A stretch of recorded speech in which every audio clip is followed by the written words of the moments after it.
Everyone, I am here in my lovely Brooklyn apartment, and you are wherever you are, and you're watching me, and we are having fun together. Shout out to Arthur Porter. Shout out to Verathius.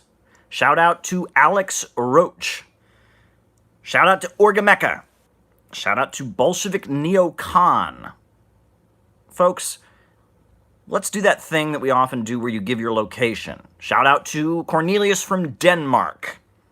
Shout out to Trigger Kitty. Shout out to Comrade Avante.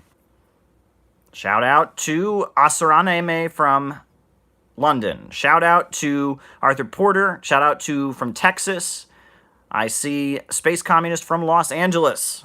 I see Bolshevik Neocon from Austria. I see Christopher Semchek from Cleveland. I see Alex Galizia from Las Vegas.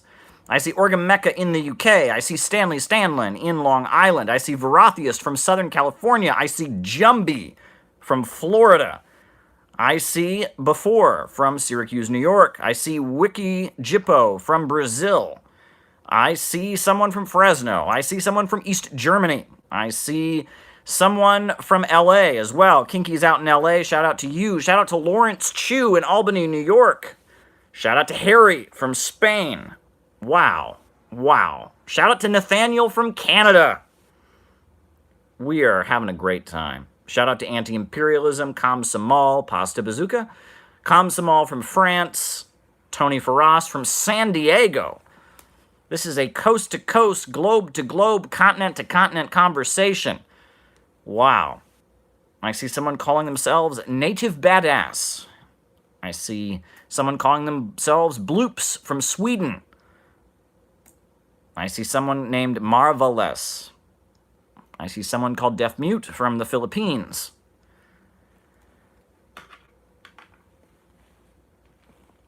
Yes, folks. It's a lovely Brooklyn apartment. I'm cracking open that beverage that will not be named, pouring it into a glass with ice before we begin.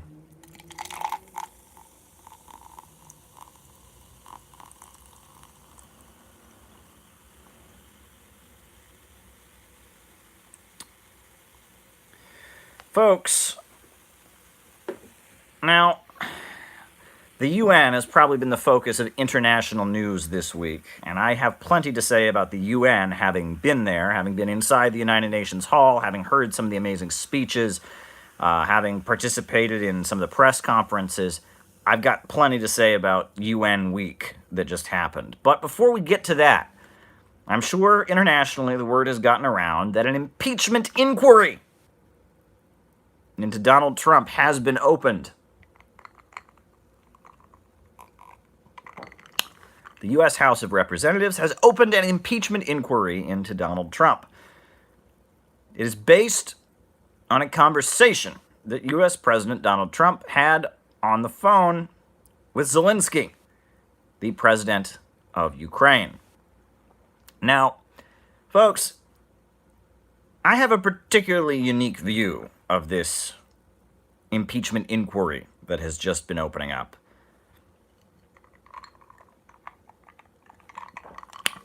So, the issue with Donald Trump's phone call with the Ukrainian head of state in July is that Joe Biden mentioned on that phone call,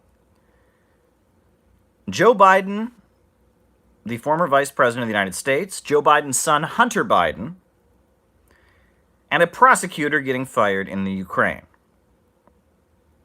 I have been reporting about this for a long time. I have been talking about Hunter Biden and Burisma Holdings for years. Folks, Joe Biden has a son named Hunter Biden. Hunter Biden was kicked out of the Navy for using cocaine. Hunter Biden conveniently started making loads and loads of money off of Ukraine's natural gas after the coup in 2014, right? After the leader of Ukraine was toppled, after the pro-Western government seized power in the aftermath of the chaos of the Euromaidan protests backed and supported by the United States, After Kiev was seized by the extremists and fanatics from the western regions of Ukraine that hate Russia, when that happened, it just so happened that the person who was vice president of the United States at the time managed to get their son, Hunter Biden, to maneuver his way into a really good natural gas deal. The largest non-governmental natural gas company in Ukraine is called Burisma Holdings. It smells bad. Looks a lot like corruption to me, right? The United States enables the Ukrainian government to be overthrown, backs the forces that are overthrowing the government, the new regime comes in, and it just so happens to give the natural gas deal to the son of the vice president of the United States at the time. That reeks of corruption. Should reek of corruption to anyone. Next, we now have video of Joe Biden bragging that he threatened to not give aid to Ukraine unless they fired a certain prosecutor in Ukraine. There was a prosecutor, and Joe Biden bragged when speaking before the Council on Foreign Relations. I did stories on this at the time, long before this phone call became public knowledge, long before any of this.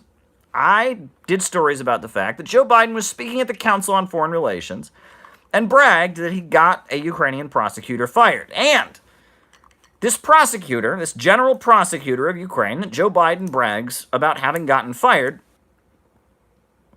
I pointed out to my audience, and you can watch the videos, they're still up on the YouTube channel, that this prosecutor just happened to be investigating Burisma Holdings, the company that Joe Biden's son maneuvered into having a big share in.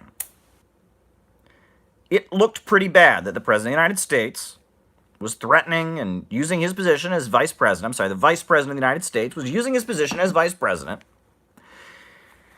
to get someone fired in Ukraine, someone who might be a bit of a danger to his son's company. This all reeks of corruption, of just classic corruption. Vice President of the United States maneuvers internationally, gets people into power who then do a favor for his son.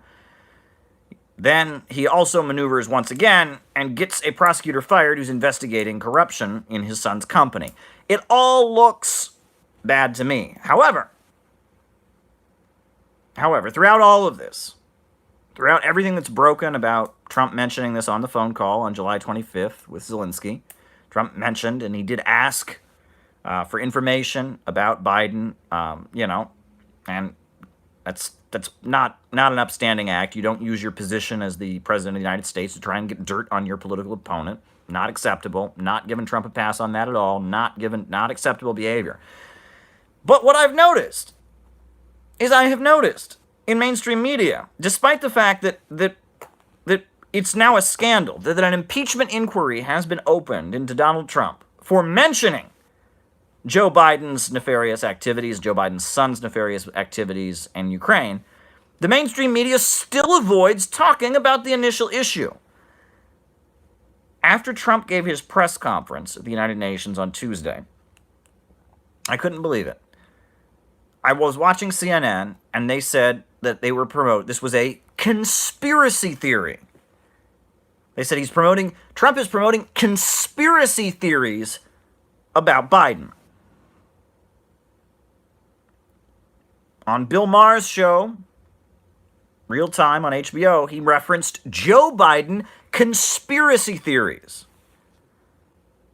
There was another guest who was on CNN who announced that it was a torrent of lies against Joe Biden. What are they maintaining as false?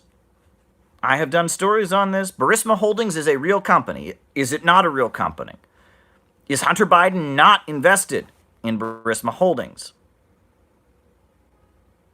Is Hunter Biden not the son of Joe Biden? Did Joe Biden not brag about getting the prosecutor fired? Was that prosecutor not investigating Burisma Holdings? I'm looking for the part that you say is a conspiracy theory. Where is it? I mean, I've heard everyone says that what Trump mentioned on the phone call to Zelensky was a conspiracy theory. What are they maintaining is not accurate. They don't even bother to go there. Don't look into it. What that means is they're basically saying, turn your brain off here. You start hearing Joe Biden, Ukraine. No, turn your brain off. That's a conspiracy theory. That's like the moon landing. Turn your brain off. And that's how a lot of people in the United States work. Mainstream people in the United States. That's how their minds work. They have a list of people that are no good. They have a list of people that are no good. Conspiracy theorists, racists, sexists, communists, fascists, and they have a list of people that are no good. And if you can declare any person who says something to be one of these things, then the conversation ends. And it's weird. I'm not a fan of racism at all. But have racist people said true things in the past? Not about other races, but have they said true statements in general? If a racist walks down the street and says, hey, the sky is blue, does the sky therefore become green because racists are racist? No. Right? Someone can be a conspiracy theorist, someone can be a racist, someone can be a fascist, someone can be a communist, someone can be all kinds of things and still say true things. But the way American political discourse among the mainstream liberal establishment has developed is there is this list, there is a big and growing list of people, there's a label that you put on them. And therefore, no matter what they say, you can't listen to it. So now, the notion that Joe Biden and Joe Biden's son may have had inappropriate, corrupt dealings in Ukraine is a conspiracy theory. And if you repeat it, you are a conspiracy theorist. Pay no attention to that man behind the curtain. Facts do not matter. I have never seen anything like this. I'm watching CNN, and CNN is declaring factual statements the president makes about Joe Biden, not defending Trump. Trump can be a liar, Trump can be awful, Trump can be, but they just say it's conspiracy theories, and that's been the response. I don't know how you can cover Trump being impeached or facing an impeachment inquiry right now over talking about Joe Biden and not mention what he talked about with Joe Biden. I mean, this is beyond me. This is like, a guy goes to rob a bank, and they don't mention the name of the bank at the trial. Every time the name of the bank. Yes, our defendant is accused of robbing. We don't mention the name of the bank. Order, do not speak. The judge, it's like, how do you talk about this? Trump did something unethical and possibly illegal. I mean, he was out of bounds.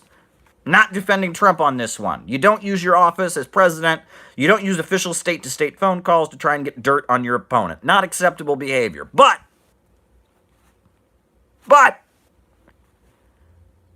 how do you not mention what it was that he was inappropriate about?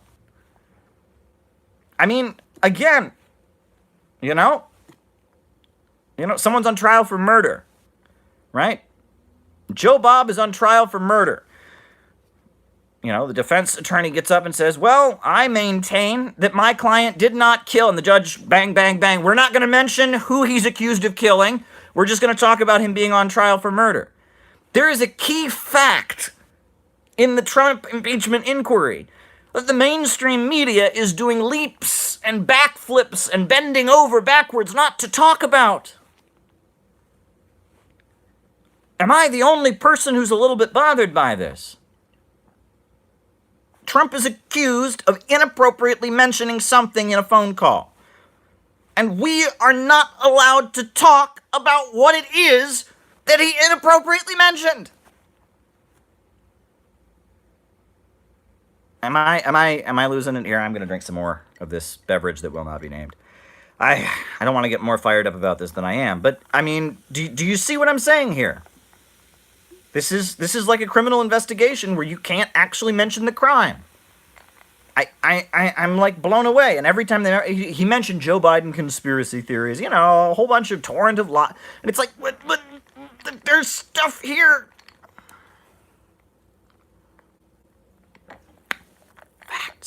Facts, folks. Do facts matter?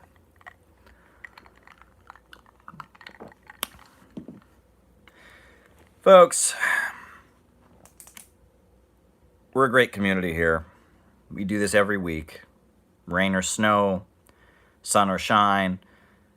So now's the time. If you haven't already hit the subscribe button, please hit that subscribe button. We want this to be a bigger community. Hit the notifications bell so we can make this part of a bigger conversation. Tweet out the link, post this on your Facebook, bring your friends and family. We've got so much to talk about today.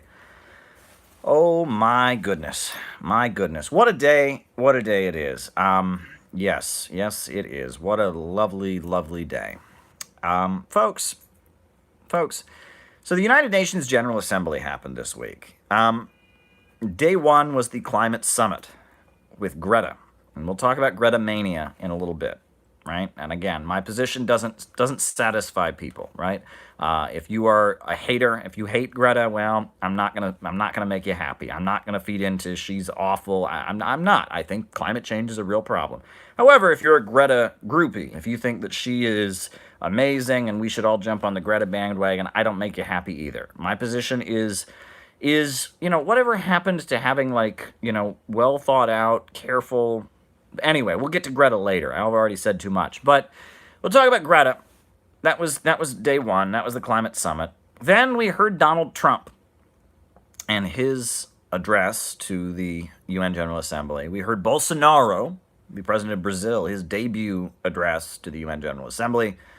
After that, we heard the Islamic Republic of Iran on Wednesday, and they spoke to the General Assembly.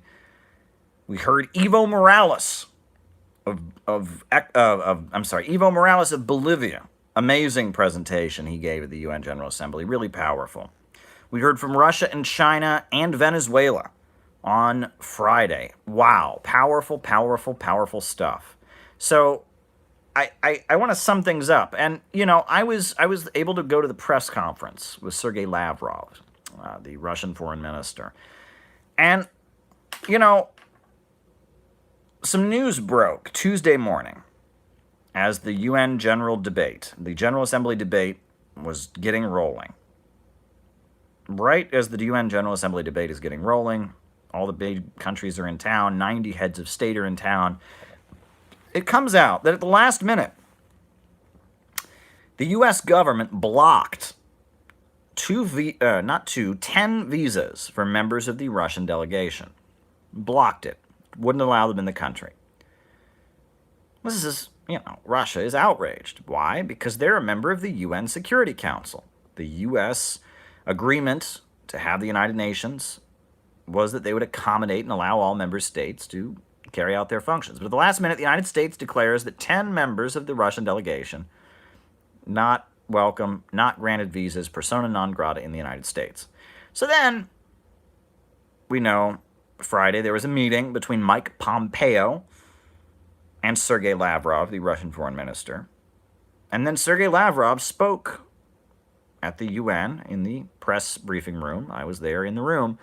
And he said it was very interesting because based on his conversation with Mike Pompeo, he knows for a fact that neither Donald Trump nor Mike Pompeo blocked the visas for these 10 members of the Russian diplomatic delegation.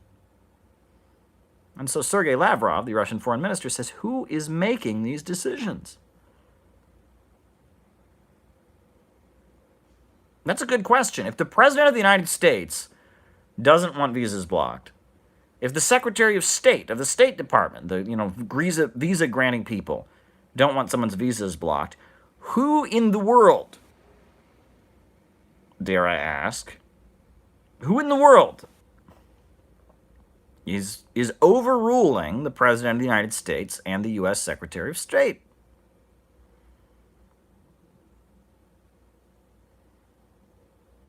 I mean, who is making these decisions? What's going on here? And again, you bring this up and they say, oh, that's a conspiracy. No. Either someone's lying here or something's going on that's rather shady, folks. The President of the United States, the Secretary of State of the United States, shouldn't be overruled when it comes to granting visas for foreign diplomats. And the United States shouldn't be blocking visas for UN member states to come and participate in the UN General Assembly. So the United States is unilaterally violating the UN treaty, and the President and the Secretary of State have no idea. what's going on here? Are we allowed to ask this question? It's kind of like Joe Biden and natural gas. You're just not allowed to go there, right? If you say that, you're a deep state conspiracy theorist. Oh no, you can't go there. No. We got that label. We could put a label on you. Shut up. You're a conspiracy theorist, fascist, communist, Illuminatist.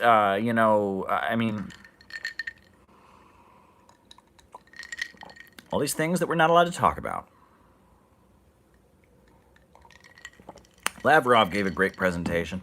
Great presentation that Lavrov gave before the UN General Assembly. Loved it. He talked about how, he said, those who equate communism with Nazism are those who destroy memorials to victims of the Holocaust. That's a very good point. You know, the Holocaust is one of the most horrendous, it's the most horrendous atrocity in human history. And it's also one of the most well-documented events in human history. We all know what happened, right? The Nazis rounded up people on the basis of their race or ethnicity, took them to concentration camps, and gassed them to death. It's pretty cut and dry. Pretty plain and simple. Right? The places where they did it are now museums. You can walk in. Not much ambiguity to it. It's pretty straightforward. Horrendous crime.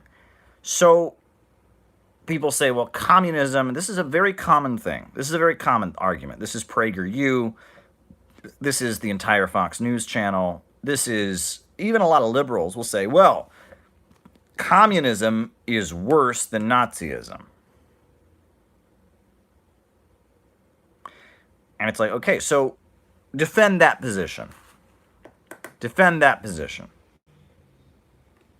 Well, they say the Nazis rounded up people on the basis of their race and religion, took them to, these death camps, gassed them to death in the millions. It's like, okay, we can all agree on what the Nazis did. What do you say the communists did that was worse than that? Well, there was this famine that happened. Well, there was... And it starts to fall apart. And it's weird. And then you don't want to get on. I'm even going to be careful here. I'm not even going to get into too much nitty gritty here. But, there were gulags in the Soviet Union. There were clearly a lot of people in those gulags who didn't belong there. You talk about the Great Terror in Yezhovshchina. There were economic problems. There was economic mismanagement. You can talk about bad things that happened in the Soviet Union. But I'm waiting for you to tell me about Soviet leaders rounding up people on the basis of their race, taking them to camps and gassing them to death on the basis of their race. I don't know about gas chambers existing in the Soviet Union, right? And again, you're not allowed to have this conversation. And I'm not going to get into the nitty gritty here. And I'm not going to deny that things that should not have happened and crimes took place. There's no question that, there's no question. You talk about the Great Terror, Yezhovshchina, all kinds of innocent people being rounded up, the society in a state of panic. Stalin, I believe, eventually went after Yezhov for that, had him executed for that. And then a lot of people were caught up in the Great Terror and suffered, who shouldn't have suffered. We know about some discrimination against different nationalities in the Soviet Union during the Second World War. People were being moved around the country on the basis of their nationality, because some nationalities were deemed more trustworthy than other nationalities. Why? Because some nationalities had pro-Nazi uprisings among them, and so there was, discrimination. They talked about reactionary nationalities. You can talk about bad things in the Soviet Union. You can talk about things that happened that shouldn't have happened. You can even condemn them. But I'm waiting for the part where, where they say the Soviet leaders rounded up entire ethnic groups on the basis of simply being that ethnic group and took them to places and gassed them to death. That narrative doesn't, bad things happened. You can criticize Soviet policy, but to equate communism with Nazism is simply, it just doesn't work. You can't do that. It was the Soviet Union that had anti-fascist alliances around the world. It was the Communist International at their 7th World Congress that built the People's Front against fascism. Communists were the anti-fascists, It was, look at that famous picture of the hammer-sickle flag being unfurled in Berlin. That was how World War II ended, with the Soviet Union marching across Eastern Europe and driving the Nazis away. I mean, it's like, to say that communism is the equivalent of Nazism, right? I mean, the Nazis were admired by racists and fascists and Klansmen in the United States, right? The Silver Legion of America. And the communists were the ones organizing civil rights marches, for goodness sakes. The communists were the ones who organized the National African American Labor Congress. It was communists, Paul Robeson. They were opposing Jim Crow segregation and opposing, fighting for the rights of the Scottsboro Nine, a very famous case. I mean, it was communists were talking about civil rights in the 30s, in the 20s, long before. So, if you're going to say that communism is equivalent to Nazism, what you're saying is that the Ku Klux Klan was the equivalent of civil rights marchers. Communists were civil rights marchers. KKK guys were Nazi sympathizers. No equivalency there. They're not equivalent. You can't do that. I mean, that doesn't mean that we should never criticize anything the Soviet Union did, but you can't make that equivalency. The people marching for civil rights who had red Communist Party membership cards, right? And the people wearing white sheets and lynching black people who admired Adolf Hitler were not the same. Right? I'm not going to deny Soviet atrocities, but you cannot equate communism, the ideology that has done so much to advance, whether it's, women's rights, whether it's, it's opposing, I mean, you cannot equate that with the atrocities of the Nazis. You can't do it, and we shouldn't let people get away with this. And I don't expect, obviously communists don't equate communism with Nazism, but liberals do, right? Liberals very frequently do. One thing I always noticed, I was living in Cleveland for a long time. A lot of Eastern European folks in Cleveland, a lot of Ukrainians, a lot of Hungarians. What I noticed was that this line, well, the communists are worse than the Nazis, is the favorite line of a lot of these Eastern European, refugees or immigrants or whatever you want to call it. People who fled during the Cold War earlier to the United States. Ukrainian exiles, Hungarian folks who were part of the 1956 revolt. Well, the communists were worse than the Nazis. Talk to those folks. Now, not all of them. I'm not saying this is the case for all of them, but press some of those folks on that statement, and you will hear very pro-Hitler statements out of the mouths of a lot of those Eastern European folks. I'm not exaggerating. I sat in Cleveland when I was a college student, west side of Cleveland, the west side suburbs, and I heard many Eastern European folks whose family had fled from Hungary or from Ukraine or from Lithuania or from, and I heard them sit there. It starts out with communism is worse than Hitler, and then you'll get them backpedaling into, and Hitler, and what bothered me wasn't so much that they said that. That's almost expected, right? If you're opposing the Soviet Union in the Second World War, you're de facto siding with Hitler. That's kind of how these things work. You don't invent a third side in a war. But what bothered me was how these Ukrainian Nazi folks would sit there. Did I just get frozen? They would sit there, and so many of the people I knew would sit there and go, they lived under communism. They lived under communism. And if a non-immigrant person from the United States would sit here, if a non-immigrant person from the United States would say, communism, or Hitler was good or something like that, if a non-immigrant person from the United States would say such things, everyone would be horrified. But because these people were anti-communists, there was this weird pass they got. Their family fled communism. You have to understand, it was very, very odd. There was this pass given for pro-Hitler and fascist statements among anti-communist people from Eastern Europe. I do not understand that. And during the Ukraine crisis, I mean, people were looking into a lot of the complicated stuff about these, forces that were aligned with the United States and Ukraine. And again, U.S. media, well, blah, blah. I mean, it was, things that if average Americans were to say them about Hitler, everyone would think it was scandalous. However, these Eastern European folks who are anti-communist say them, and it's like, well, what? I mean, it's a bizarre thing. Now, I'm not happy that I am frozen, folks, and I find it odd that I am frozen, and I don't know why I am frozen. Now, I'm wondering what options I have here. Can I reboot? Is there a way that I can... Here, let me try this. Okay. That's weird. Now, restart the live. That's one suggestion I'm getting. Okay. I am going to try something to fix this. I'm going to try this with technical difficulties because I don't like it.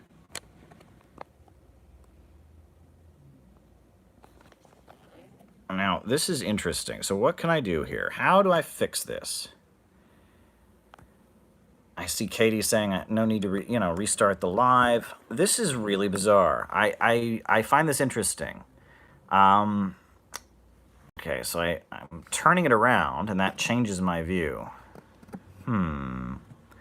Okay, folks, we're doing really, really well here. And it's pretty early on. We're only 30 minutes into this. This is very interesting. So I'm going to restart the live. I am going to restart the live because I want you all to see me. Because we're only 30 minutes in and I don't want to be frozen. So I'm going to restart the live. Someone post the link. I am going to start going again. All right, I'm going to restart the live. I'm just going to reboot. We're going to start the live. Someone post the link in the chat, please. Let's keep this conversation going because I have so much to talk about. I mean, we're just talking about Russia right now. All right. All right, folks, so please, I'm about to restart. I'm going to restart on the channel, go live once again, post the link, and